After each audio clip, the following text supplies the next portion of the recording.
ओम सुमुखश्चैकदन्तश्च कपिलो गजकर्णका लंबोदरश्च विकटो विघ्ननाशो विनायका धूम्रकेतुर्गणाध्यक्षो भालचंद्रो गजानन द्वादशैतानि नामानि या पठे शृणुयादपि विद्यारम्भे विवाहे च प्रवेशे निर्गमे तथा संग्रामे संकटे चैव विघ्नस्तस्य न जायते। 4 तारीख का दिन रविवार का अवसर है और ग्रह परिवर्तन की तरफ जा रहे हैं और ये परिवर्तन प्रतिपदा के दिन महत्वपूर्ण इसलिए क्योंकि माघ का महीना आरंभ हो रहा है। शास्त्र कहता है काशीवासी निवासी च काल भैरव पूजनम प्रयागे माघ मासी च बिल्वपत्रम शिवार्पणम।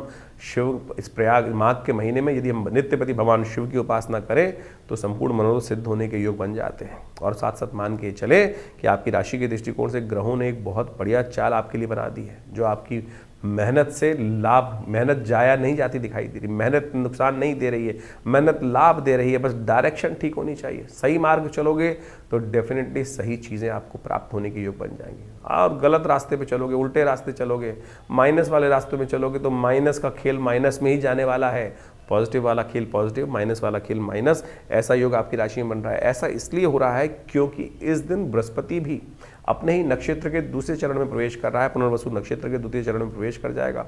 अब बृहस्पति का खेल, किस्मत का खेल आपके पॉजिटिव करने के लिए पूर्ण ताकत में आ गया है। राहु भी पूर्ण ताकत में आ चुके हैं और ये समय समझ लीजिए, इस समय आपको बस जाके चीज़ों को सही दिशा में चलाने की ज़रूरत करनी है। चीज़ें आपके बहुत फेवर में, थोड़ा सा बल देने का प्रयास कीजिए, ग्रहों को थोड़ा सा पूजन करने का प्रयास कीजिए। रविवार को विवेकानंद योगाश्रम में बड़ा कार्यक्रम रहता है। माँ भगवती दुर्गा का चमत्कारिक श्री विग्रह वहाँ विराजमान है और वहाँ पर हर रविवार को विशेष यज्ञ का सम्मिलित होता है। वैसे तो 8 घंटे नित्य यज्ञ चलता है आश्रम पर, रविवार को उस यज्ञ में सम्मिलित होइए। नवग्रह भी शांत होंगे, माँ दुर्गा की कृपा से भाग्य पूरी तरह से सपोर्ट करने को तैयार होगा आपका। खरमास चल रहा है इन दिनों और खरमास जब चलता है तो सूर्य की गति थोड़ी कम हो जाती है और सूर्य के कारण ही इन दिनों शुक्र बुध इत्यादि मंगल इत्यादि अस्त आपकी राशि में चल रहे हैं, तो उनको थोड़ी सी शक्ति देने का प्रयास कर लीजिए, बहुत अच्छा होगा। सूर्य को शक्ति देने से क्या करें, सूर्य के लिए सुबह सुबह थोड़े से तिल डालकर पानी में भगवान सूर्य को अर्घ्य देने का प्रयास कर लीजिए। काले तिल या सफ़ेद तिल जो मिल जाए भगवान सूर्य को उनके द्वारा अर्घ्य देना आपके लिए बड़ा कल्याणकारी रहेगा। यह यज्ञ भी कर सकते हैं आप। हमारे आश्रम में विवेकानंद योगाश्रम में हर रविवार को नवग्रह शांति महायज्ञ का आयोजन ही रहता है। वैसे तो हर रोज़ यज्ञ रहता है आश्रम पे, लेकिन रविवार को सामूहिक यज्ञ में सब लोग आ सकते हैं। भगवान का यज्ञ बहुत बढ़िया से चलता है, आप सब आइए उसमें। भगवान की कृपा से कल्याण के योग, आपके कष्टों को निवारण करने का योग अवश्य बनता दिखाई देगा। तो इस समय का आपको पूर्णतः लाभ लेने का प्रयास करना चाहिए। ये जो ग्रहों का योगायोग आपकी राशि के दृष्टिकोण से है, ये बहुत ही सुंदर स्थिति बनाता दिखाई दे रहा है। तो तुला राशि वालों, 5 तारीख का दिन क्या है? 5 जनवरी के दिन सोमवार का अवसर पड़ा है, द्वितीय तिथि विराजमान है और ग्रह नक्षत्रों के दृष्टिकोण से ग्रहों का योगायोग आपकी राशि में सर्वार्थ सिद्ध योग का भी एक निर्माण करता दिखाई दे रहा है। तो चीज़ें पॉजिटिव आपकी राशि में बन रही हैं, अच्छी हैं, उनका आपको इस्तेमाल करने का प्रयास करना चाहिए। देखिए, मंगल और शुक्र की युति इस वक्त आपकी राशि में जहाँ चल रही है, वो संगति गलत बिगड़ी ना तो कहीं ना कहीं कष्ट देने के योग बना सकती है। और ऐसे में आपकी राशि के स्वामी जब अस्त चल रहे होते हैं और गलत रास्ते व्यक्ति का साथ मिल जाता है तो चीज़ें पॉजिटिव होने की जगह नेगेटिव हो सकती हैं। तो ध्यान रखना, गलत तरफ नहीं जाना है, पॉजिटिव तरफ चलने का आपको प्रयास करना है। वही आपकी सफलता का राज छुपा हुआ है, उसको आप इस्तेमाल करने का प्रयास कीजिए। शिव का ध्यान कीजिए, शिव का पूजन कीजिए, कल्याण होगा। 6 तारीख का दिन मंगलवार का अवसर है। दिल्ली के पंचांग के अनुसार से तृतीया तिथि थोड़ी देर रहेगी, चतुर्थी का आगमन हो जाएगा, लेकिन अगले दिन सूर्योदय से पहले क्षय हो जाएगी। तो चतुर्थी क्षय है, लेकिन योग एक ऐसा बना गई है जो आपके लिए संपूर्ण रूप से जो नेगेटिव चीज़ें हैं उनको पॉजिटिव करने का योग बनाएगी। क्यों? क्योंकि मंगल चल रहे हैं अस्त। अंगारक चतुर्थी का योग यदि बन रहा है तो मंगल और शुक्र दोनों को सुधारने के लिए इससे बढ़िया योग हो नहीं सकता है। मंगल इन दिनों आपकी राशि में जो कर रहा है वो आपको आगे बढ़ने से रोकता दिखाई दे रहा है। साहस वाले भाव में चलकर, सपोर्ट वाले भाव में चलकर अस्त अवस्था में बैठा होने के कारण से आपका मन जो है थोड़ा उच्चाट चल रहा है, करने का काम मन नहीं कर रहा है, आलस से भागा जा रहा है, वजन बढ़ा रहा है। और ऐसे में मंगल को ताकत देने की ज़रूरत है। आपकी राशि के दृष्टिकोण से मंगल जो है आपके सामर्थ्य का, आपके बल का, आपके धन का स्वामी है और वहीं से तो आपकी मेहनत का लाभ प्राप्त होगा। अल्टीमेटली जो आज की तारीख में संसारिक तौर पर देखा जाए कि मेहनत का लाभ क्या है, मेहनत का लाभ है धन, और धन जो है उसका स्वामी अस्त हुआ बैठा है, तो उसको ताकत देने की ज़रूरत है। तो उसको ताकत इस दिन विशेष तौर पर, अंगारक चतुर्थी है, फिर आगे 6 महीने तक नहीं आएगी।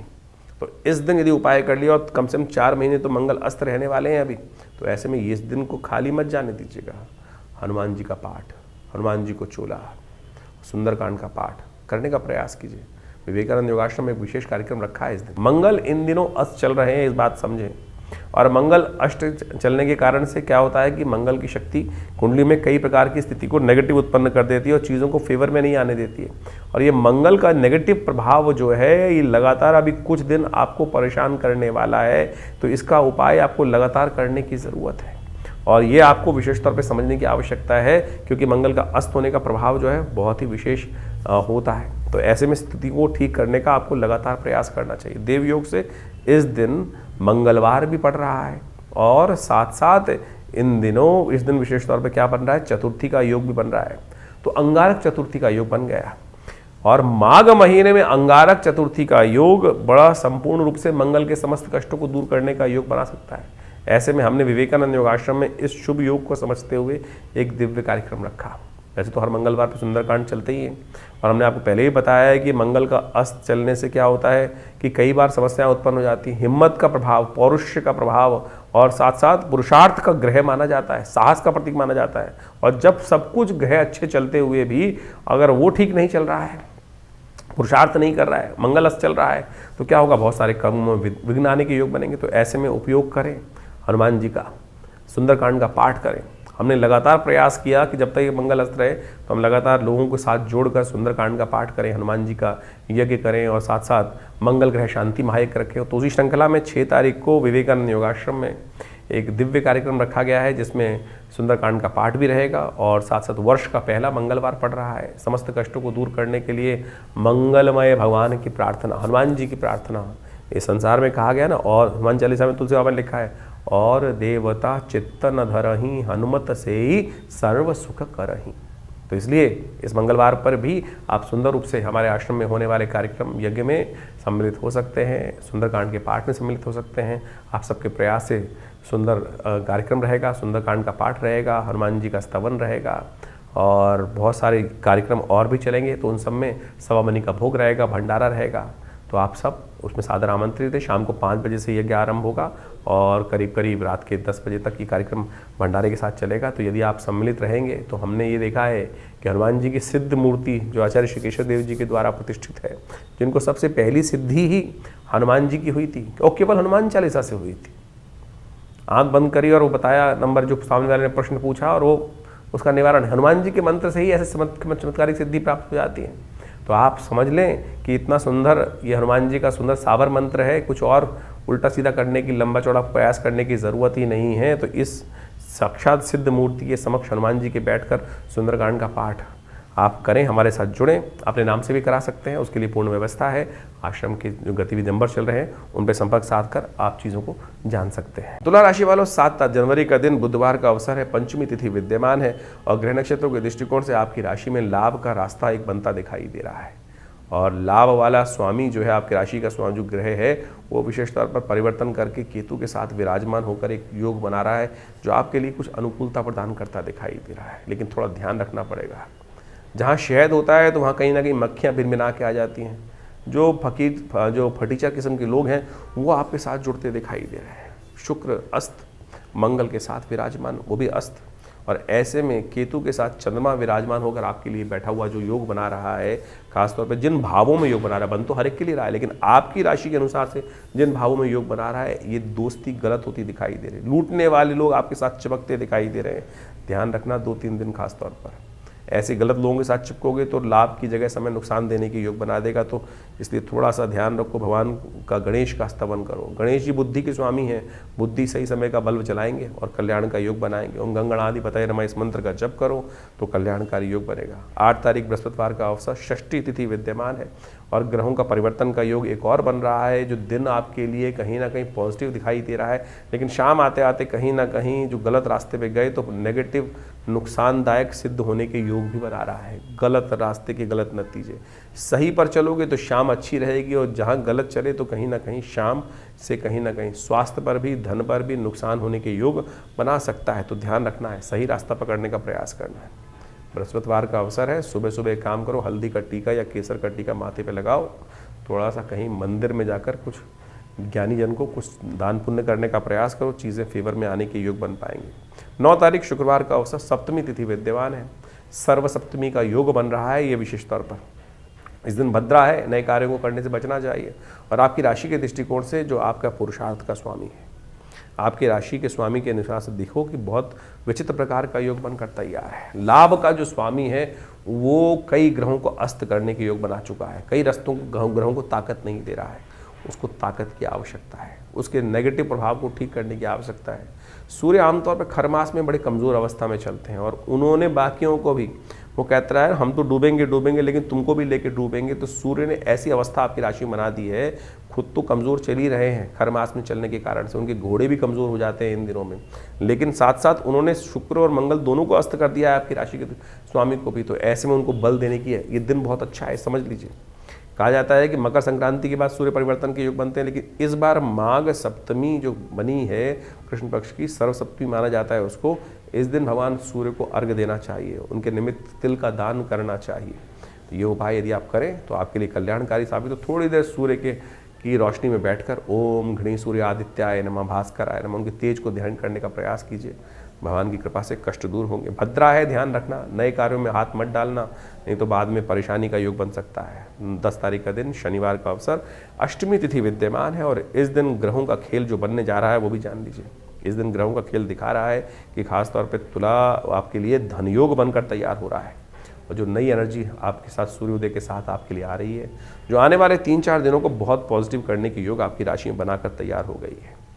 इसलिए थोड़ा भगवान का भजन अवश्य करें। शिव का कालाष्टमी है, शिव पार्वती का ध्यान करें, आपके लिए कल्याणकारी योग बनकर तैयार है, जो आपकी स्थितियों को बहुत बढ़िया करने के योग बनाएगा। तो ज्योतिष के दृष्टिकोण से आपने ग्रहों का प्रभाव समझा। माघ का महीना इस बार आरंभ हो रहा है, साथ में नववर्ष भी आरंभ हो रहा है। 2026 सूर्य का वर्ष है, जिसका नंबर 1 आता है और ये वर्चस्व को स्थापित करने वाला नंबर है।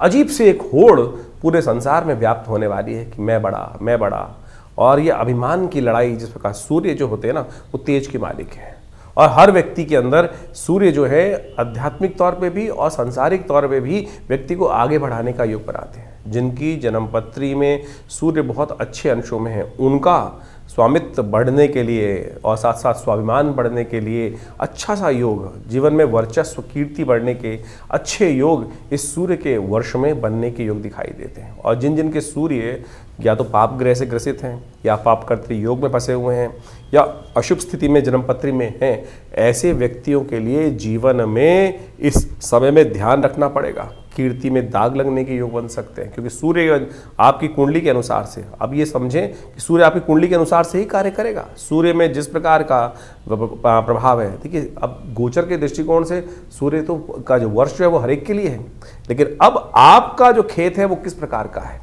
जिस प्रकार का बीज उसमें उत्पन्न होगा तो वैसे ही प्रभाव, बीज डलेगा वैसे ही प्रभाव उत्पन्न करेंगे। तो अब आपके जीवन में, आपकी जन्मपत्री में किस प्रकार का सूर्य कॉम्बिनेशन बना रहा है, नवांश इत्यादि में शुद्ध है कि नहीं है, कहीं पाप कर्तृ योग में फंसा हुआ है, अशुभ ग्रहों के साथ में है, तो उसका प्रभाव भी वैसा ही होने के योग दिखाई देते हैं। ऐसे में सूर्य के उपाय को आपको लगातार करते रहने का प्रयास करना चाहिए। और हमारा भाग्य जो बनता है ना, वो विशेष तौर पे बनता है इस समय में आपके कर्म के अनुसार से, और कर्म को सुदृढ़ करने की आवश्यकता है।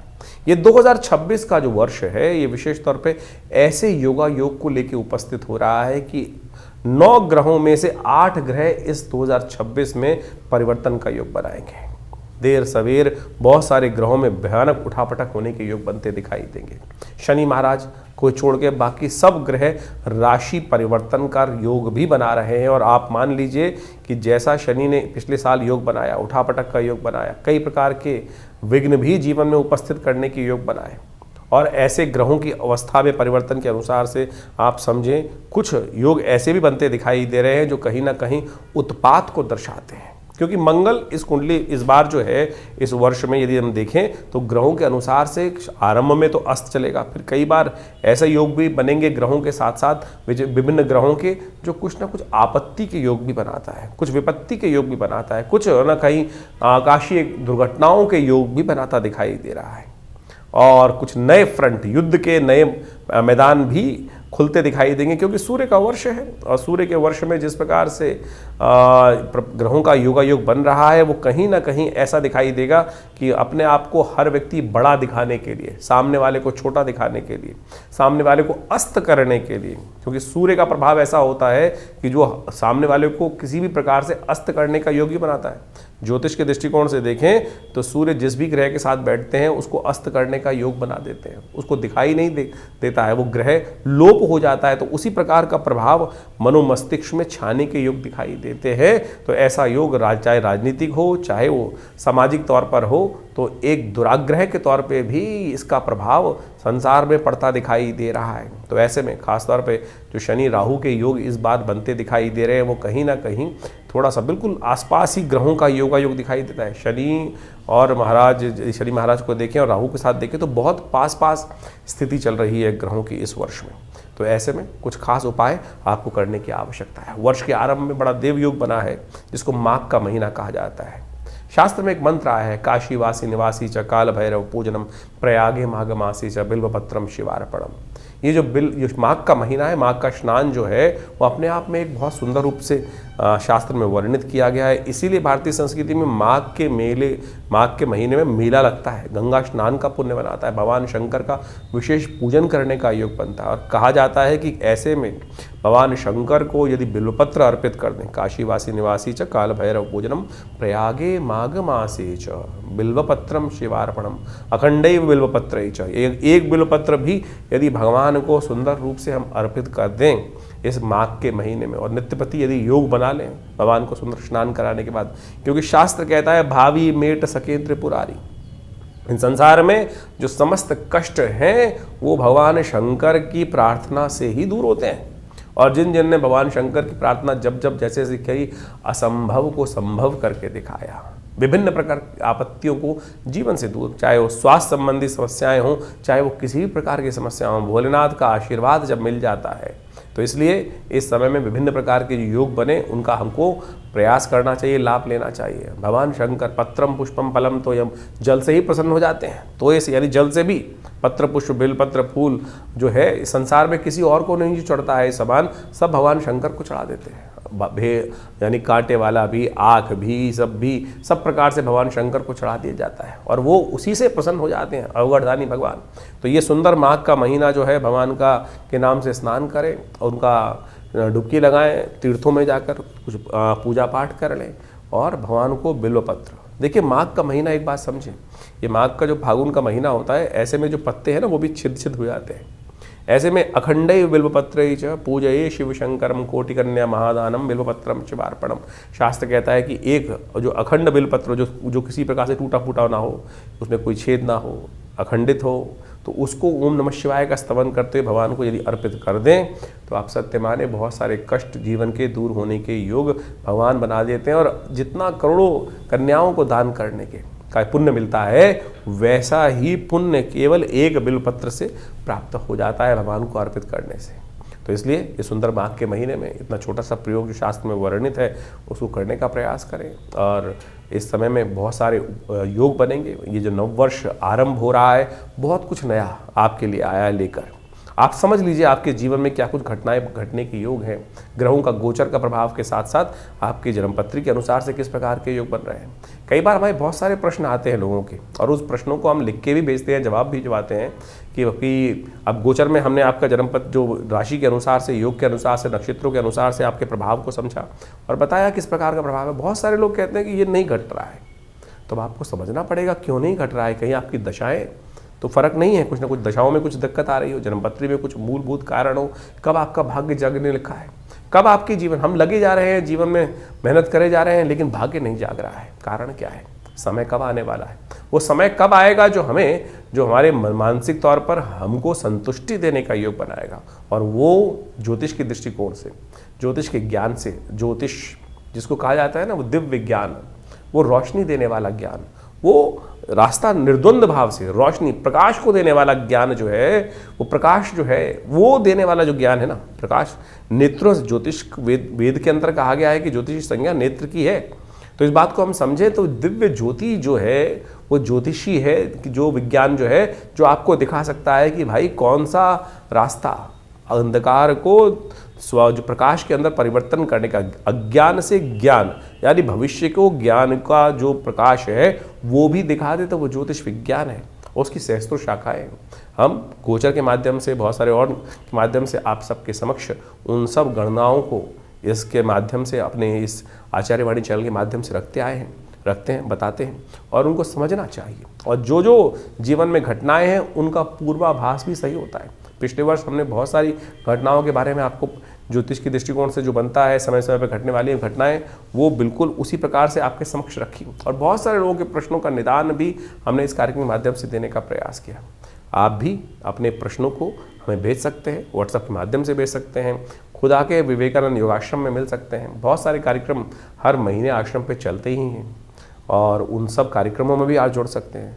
हम सब एक बात समझे, कभी विभिन्न ग्रहों के उपायों के चक्कर में फंसते हैं कि भैया उपाय ऐसा कर ले, वैसा कर ले। उपाय सीधा साधा भगवान का स्मरण ही है, भगवान का भजन ही है, और उसमें केवल आपके विश्वास और श्रद्धा और समर्पण की आवश्यकता है, समय के समर्पण की आवश्यकता है। हम लगे हैं जन्म पर कुछ सिर्फ अंगूठियां पहनने में, कुछ टोटके कर लेने पे, ये टोटका कर ले, वो टोटका कर ले। सीधा सीधा भगवान का भजन करिए, ना हींग लगे, ना फिटकरी रंग चौका हो। तो आप जो विभिन्न कार्यक्रम के बारे में हम आपको समय समय पर हर रोज़ अपने आपके राशिफल के अनुसार से बताते रहते हैं, पौराणिक ज्योतिष को आपके समक्ष लाने का प्रयास करते हैं। ज्योतिष एक ऐसा विषय है जो विशेष तौर पर पुराण के अनुसार से शास्त्रों में बहुत सुंदर तरीके से विद्यमान बताया गया है, और उसमें उनके जो निदान हैं, टेस्टिमनीज हैं कि क्या किया, किसके जीवन में कैसा कष्ट आया, तो उनका वर्णन जो है हमारे पुराणों में मिलता है, हमारी कथाओं में मिलता है। और उन कथाओं से ही क्या होता है कि आप जब पंचांग देखेंगे तो हर रोज़ कोई ना कोई व्रत आता है, हर व्रत की कोई ना कोई कथा है, वो किसी ना किसी पुराण में लिखी हुई है। वो कथा है क्या? वो कथा जो है वो सत्य कथन है कि उसके जीवन में कैसे कष्ट आया, उसने कौन सा व्रत किया, चाहे चतुर्थी का, चाहे एकादशी का, चाहे पूर्णिमा का, चाहे अमावस्या का, जो जो शास्त्र में वर्णित चीज़ें हैं उनको व्यक्ति ने कैसे कर ठीक किया। लाखों वर्षों से उन सब अनुभवों का जो निष्कर्ष दिया गया है वो पुराणों में दिया गया है। हम उसी को माध्यम से, वैदिक ज्योतिष के माध्यम से, उन पौराणिक कथाओं के माध्यम से, उन पौराणिक उपायों के माध्यम से आपके समक्ष हर रोज़ की गणनाओं को बताते हैं। तो इनको केवल कथा मत समझें, कथा के समझ में चक्कर में फंसोगे ना तो विडंबना उत्पन्न होगी आपके जीवन में। ये 2026 बहुत कुछ नया करने आया है। ये समय को यूटिलाइज करने का प्रयास करें। बड़े भाग्य मानुष तन पावा, सोते सोते निकल जाएगा नहीं तो ये समय। तुरंत समझिए क्या होने वाला है आपके भविष्य में। ज्योतिष के माध्यम से आप समझ सकते हैं और सही दिशा पकड़ सकते हैं। सही दिशा पकड़ लोगे, सही रास्ता पकड़ लोगे तो तुरंत अपने उस लक्ष्य तक पहुंच जाओगे। नहीं तो पृथ्वी गोल है, कोई लंबा रास्ता लेगा, कोई छोटा रास्ता लेगा। अनुभव के माध्यम से, गुरु के सानिध्य में रहकर हमको छोटा रास्ता पता चल जाता है, नहीं तो बहुत लंबा पहुंचोगे तो सही लक्ष्य में। आप समझें कि आप पृथ्वी गोल है, हमको इधर चलना शुरू किया, हम इधर से रास्ता छोटा था तो हम यहीं से यहीं छोटे रास्ते पहुंच जाएंगे। नहीं तो पूरा लंबा घूमकर जिंदगी लगाकर फिर उस लक्ष्य में। लक्ष्य हमारे बिल्कुल पड़ोस में बैठा था, लेकिन हम उसको भटकते भटकते कहाँ से कहाँ भटकते रहे। तो इसलिए ज्योतिष के माध्यम से, जो अनादिकाल से हमारे समस्त जितने शास्त्रों के माध्यम से लोगों ने, बुद्धिमान लोगों ने उसका सहारा लिया है, तो आप भी ज्योतिष के माध्यम से हमारे इस संस्थान से जुड़ें। मैं आचार्य डॉक्टर विक्रमादित्य आप सबको नववर्ष की हार्दिक शुभकामना देता हूं। और ये वर्ष आपके लिए कुछ नया करने के लिए जैसे उद्धृत हो रहा है, न्यूमरोलॉजी के हिसाब से सूर्य का वर्ष है। आप सबके जीवन में सूर्य के समान प्रकाश का सुंदर योग बने और संसार पर आपका वर्चस्व स्थापित हो, ऐसा भगवान की तरफ से आप सबको आशीर्वाद। धन्यवाद, नमस्कार।